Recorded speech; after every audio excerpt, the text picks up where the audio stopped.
Welcome back to Manifest This, Believer versus Skeptic. Today we're going to talk about one of the trickiest parts of manifestation, which is what happens after you get what you wanted. I've got to say, Jennifer, this one is a little confusing for me. The law of assumption and then stabilizing the new state. What does that mean exactly? Well, here's what really happens. People manifest something big, like let's say money or the job or the relationship, and then they lose it or it fizzles or they sabotage it. Okay. So think about the person, we hear it all the time. Somebody wins the lottery, they wanted it, they win it, and then it's gone. Blow it. They whittle it, they blow it, they whittle it all away. Why? Because they never stabilized the state behind it. Okay, this is interesting because there's a problem after you finally get it. Like, I would have thought that you got it, that's the finish line, you're done. No. Well, yes, exactly. You got it, but you didn't become it. Okay, tell me more. So remember, we talked about you get what you are, right? So let's take a really easy topic that people will probably understand, which is weight loss. I hate to tell you this, but you cannot just say to the heavens, I want to lose 50 pounds and keep eating French fries and junk food unless you have that makeup and metabolism. Okay. And Right. if you do, we all know those people. But if you don't, you can't just say, I want to lose 50 pounds, and the next day the 50 pounds drops off. If you want to lose 50 pounds, which is healthier, you have to be healthy. Okay. So if you want to be rich, you can't win the lottery and keep a lack mentality. That's where so many Okay. people lose out on life. So here's the difference. Your desire says, I want this, right? I want that. I want to win that money. And the state says, but this is who I am. I'm already rich. And if you stay in desire, you will yo-yo. You have to move into a state of this is normal. I am rich. I am abundant. I am healthy. I am wealthy. You have to be for it to continually be attracted to you. Like attracts to like, right? Law of attraction. Okay. Okay, so if someone desires a healthy relationship, they might get it, but if they're still assuming deep down that they're unworthy, they're actually going to push it away. Totally. That is exactly what we're talking about. If Okay. I get the love of my life, which I have right now, I have the love of my life. If I somehow start to wobble, I got it, I attracted it, something in me got that guy. In my case, it's a guy. Mm-hmm. Something, the attraction was there enough for me to get it, but can I keep him? If I'm constantly looking for reassurance, if I'm constantly looking for validation, if I'm always turning around looking for him to love me because I need him to tell me all the time that I'm lovable, I'm going to lose him because nobody wants to stay in that relationship ever. So why do we keep slipping back into old patterns even when we've done all of this work and got what we wanted? Because you haven't done all the work. We can never have done all the work. This is hard work to love ourselves. If we would just love ourselves, everything would come to us. Butterflies, kittens, money, hummingbirds. Think Right. about who babies are attracted to. I've seen it happen. Watch a baby in a room that can walk. Watch who they walk up to of total strangers. They will approach, same with dogs, same with cats. They will approach the good energy, the Okay. loving energy, right? So Mm-hmm. you say, why do we slip back into old patterns when we've done the work? Because the subconscious loves the familiar. And if you struggle, and if your struggle has always been identity, abundance feels unsafe. If rejection has been your identity, love feels suspicious. And you will always default back unless you consciously stabilize your new story. Okay, so now what I'm hearing from you, it's not just the manifestation that matters, it's also the ongoing maintenance of it. 100%. And so that's why I'm a big believer in what are you doing in your daily life to keep your maintenance program up? It's like fitness. You Okay. can't have a six pack and never work your abs. And I've talked about my morning routine. I'm still Mhm. human and imperfect, but reading, writing, meditation, yoga, exercise, affirmations, I do them all every day. I'm in Right. maintenance mode. So, how do you stabilize the new state once you're actually in it? When you've hit the finish line, you're actually where you want to be. How do you stabilize yourself so you don't slide back? Four things. Number one, normalize it. Number two, make micro choices. Number three, inner conversations. Number four, revision. So, very quickly on those four, normalize it. Instead of, I can't believe this just happened to me, this love, this perfect man, you say, of course, this is my new love life now. Of course, this is my love. This is my life now. The abundance, the growth, the job, whatever it is. Okay. Normalize it. Number Yeah, two, well, we micro. just had this discussion this right now, didn't we? When I said, "I Yeah, can't believe I just got that email and I'm chuffed and happy and all that stuff." totally. So what you're telling me is instead of sitting there going, "I can't believe it. I'm so lucky. Isn't that awesome?" I've got to say, "Of course it came to me." Of course it came. I expected it. This is my life. Of course it came to me. Okay. Okay, that's crazy. That's a really crazy mind shift. It's easy though. That's an easy one. Of course this came to me. Of course this happened today. Of course I got into Bootleggers Cove. I just told you the story. We're going on holidays on Thursday. We wanted to get into a specific marina in Wilson, New York. I had emailed at the beginning of July. It's now the end of August. I still hadn't heard back. I had a backup marina, but in my mind, I still knew I deserved that and it could come, and it came yesterday. Of course it happened. Okay, so let me ask a question around this then. And that is where, you want to sit in gratitude and you don't want to sit in the arrogance or the ego of course I deserve this. Of course this is mine. How do you play with that balance a little bit? I think the key is just to be in joy anyway, right? That's the whole key. We can't let circumstances or people dictate how we feel. So even though I didn't have that RSVP yet from Bootleggers Cove, I was just as happy to be at the boatyard. Right. But what I really wanted came. The universe wants to bring you what you want every single time. And so when it came in, I'm like, of course it came in. Why did I ever doubt it? Right. Right? So there's no issue around arrogance or lack of It's not gratitude when you say, arrogance. of course. I think there's a difference in how you say it, right? You can be arrogant about it, like, I deserve Okay. that. Right. Or I deserved it. The universe wants to give me what I want. Of course it came to me, Okay. right? What's just occurred to me in this discussion is that I think what is tugging at my head on this is the concern that I have more than someone else, Yep. But right? does that mean the other person can't have as much as you? And this is the discussion we've had around lack, right? Okay, so In let me put some it to you this respects, way. I'm also throwing lack in the middle of that by not wanting to be too over enthusiastic. Okay, well, let's put it in another light. If you are sick, do you feel bad the other person isn't sick? Of course not. I'm glad If they're not someone, sick. exactly. If someone else is sick, do you therefore want to be sick with them? No, definitely not. Okay, so it's exactly the same thing. It's exactly the same thing. They are capable, they can have it too. There's nothing stopping them. And I'm not going to Okay. get into all of the reasons why you say that's not true. We are all have the same spirit, essence, and source within us, every single one of us. This discussion doesn't matter because we were all meant to be abundant. Do you think the tree there says, I feel bad because I've got more leaves than he has? Do you think the tree says that? Of course not. Do you think this lawn says, I've got more grass spikes than they do? I should shut down my beautiful green lusciousness. No. Right. I know it sounds ridiculous, but that's what we're talking about. Right. So it's shine your light and be okay Shine with your it. light and Okay. normalize it. Okay. And normalize it. Okay. Micro choices. Tell me more Okay. about that. Number two, micro choices. So start making daily choices as the new version of you.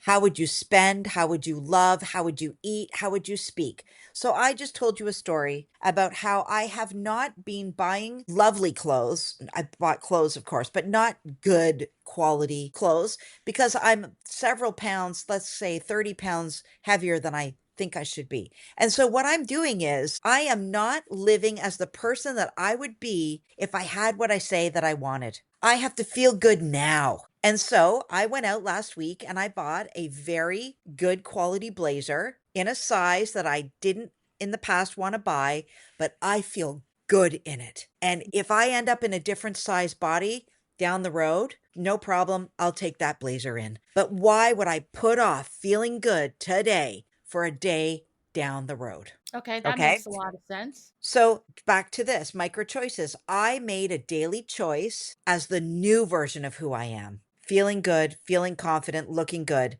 I spent money on that version. I love that version. I'm speaking like that version.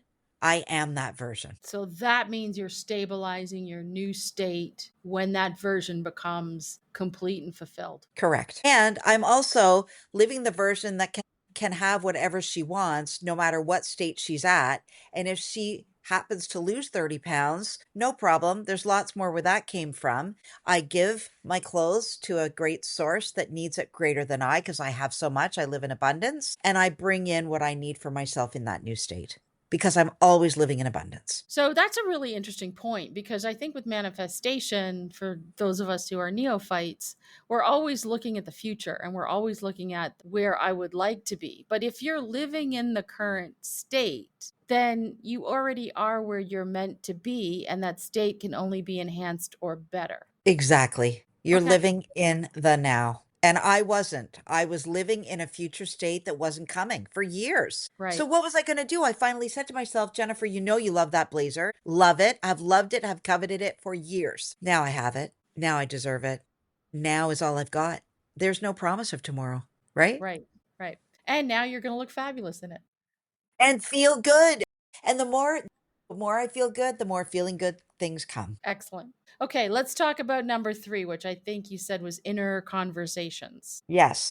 So the inner conversations, we've talked about them before. It's, if you keep replaying conversations that reflect the reality you don't want, like you just said, yeah, but what if he's a jerk? You keep replaying, he's a jerk, he's going to show up like a jerk. You have to reflect the new reality, that you are thriving, that he is loving, that you are open, that you are valued, that you are loved, and that I'm proud of me, that you're Yeah. proud of yourself. And when you continue to replay, the inner conversations are, you look great, Jennifer. Look at you rocking it, regardless of what your body weight or size is. And just to keep in that example, you look great, you are great, you're lovable, you're valuable. And I tell myself they're affirmations, right? But those inner conversations, if I continue to say, you're ugly, you don't deserve that, what are you thinking? That's a waste of money. You're just going to go up. You're never going to go down. You won't even stabilize. That Right. will be my reality. Well, I mean, and I look at it from my health perspective. Every day,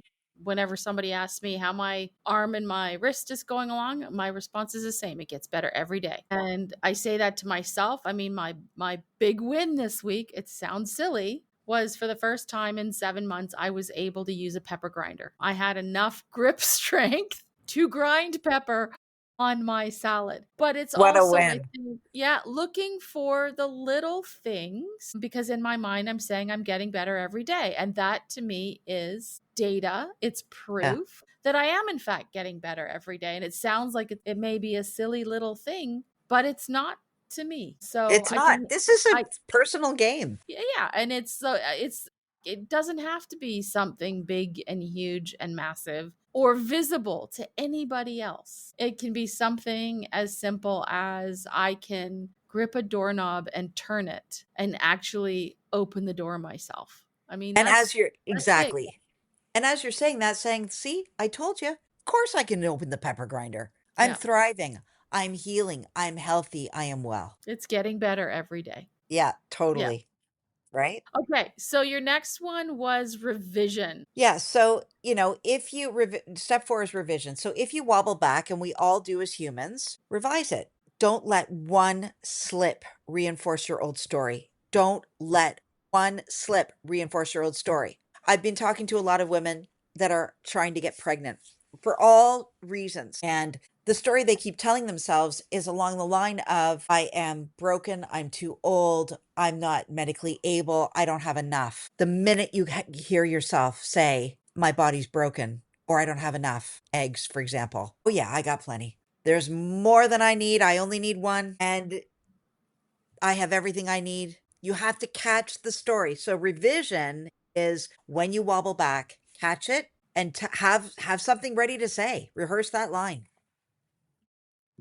So, aside from the example you just gave, you were talking about things like fitness or weight loss. Give us an Yeah. example of a revision there. I am every day is a new day. I am able. I am on the road. It is happening. My body is healthy. It serves me. It's served me for 56 years. It is in great shape. It knows what it needs to do. It doesn't need to be as far that you can't believe it anymore. That's the key. Right. Whatever your story rewrite is has to be believable to you. Do you acknowledge the wobble in any way? Just that you wobbled. Okay. Like I slipped. Oops, wait a minute. Yep, but it's healthy. It is changing. It is coming. It is awesome. I am beautiful. I am valued. Like there's always something you can say to yourself that you can believe. Okay.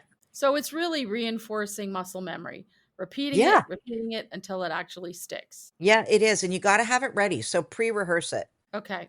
Make it So, your default setting. Make whatever okay. that is with that big thing you're working on, make it your default setting. Okay. So, why don't you give me an example around work, for example, for the office? Okay. So when I left my relationship with my ex-husband and we separated the company, I was without a job and without a company because I sold my shares. And my whole life, 20 years had been wrapped into that company, which was a design and marketing firm, and I sold the skill of my husband and he was gone now, right? So now I was like, now what am I going to do? That happened in the February of that year.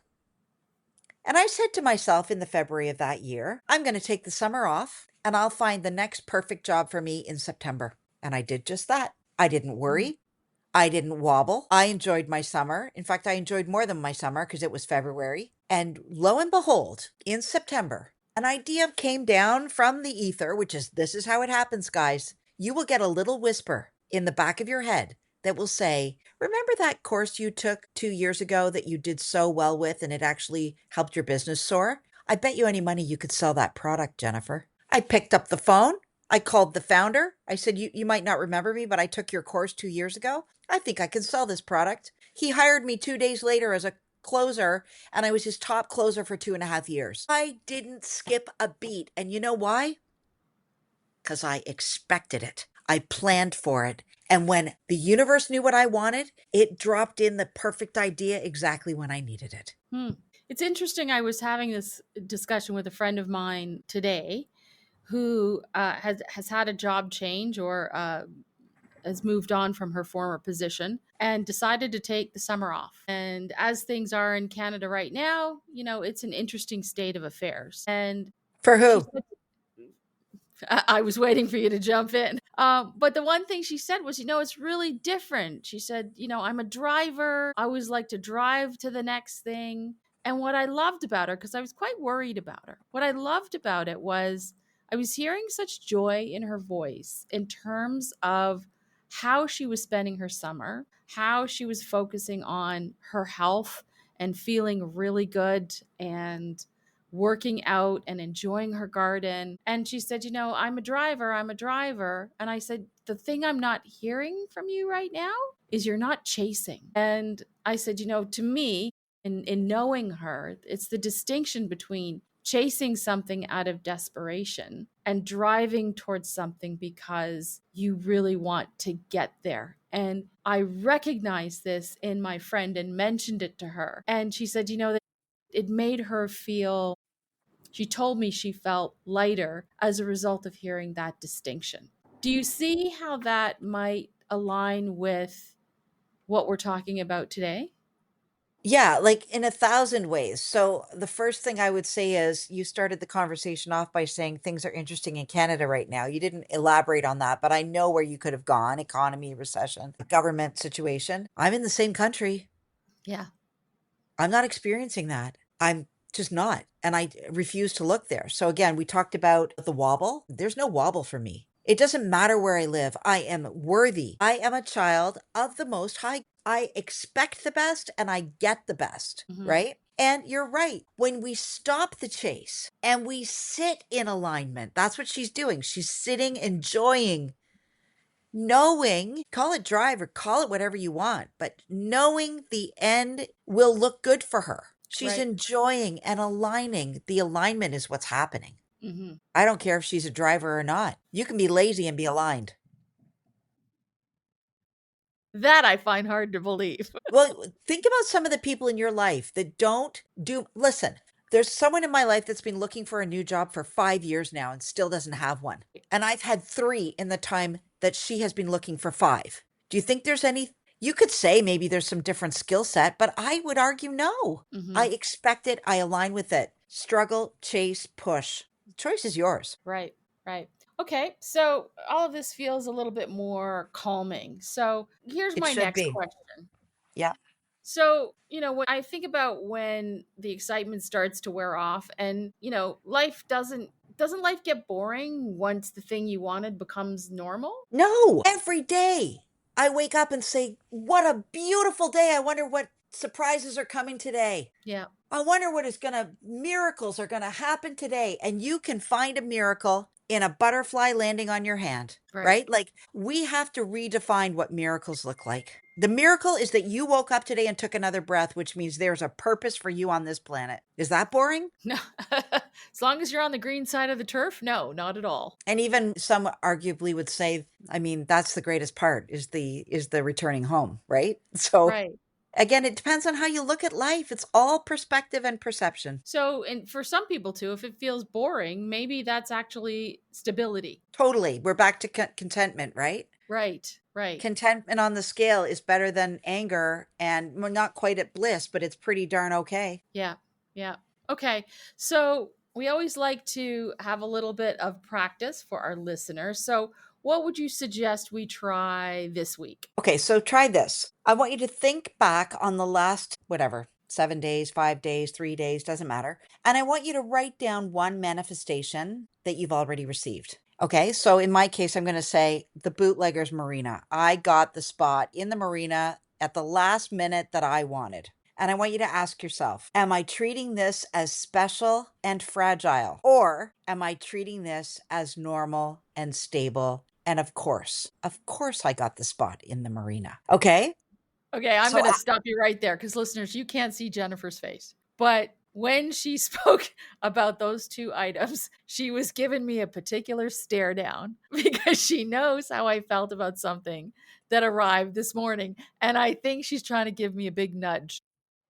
yeah, like, listen, it's okay to glory in the excitement and the magnificence of it, Yeah, but don't think it's special. Think that's one more indication that there's a lot more coming, and life should be like that, right? right.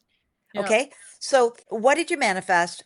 Are you looking at it as special and fragile, or are you looking at it as that's my normal life and that's stable? And then I want you to list 3 little micro actions today that reinforce that as normal. Okay, so what you're saying is stop acting like it's rare and start acting like it's inevitable. Exactly. So, if I take my marina experience as my normal, I'm just going to continue putting out there my greatest expectation, not the watered down version, not plan B, C, D, and E. Although I did have a plan B and I was just as joyful in it, but my plan A came through. Keep going for plan A, keep going for the absolute stars. That is the normal.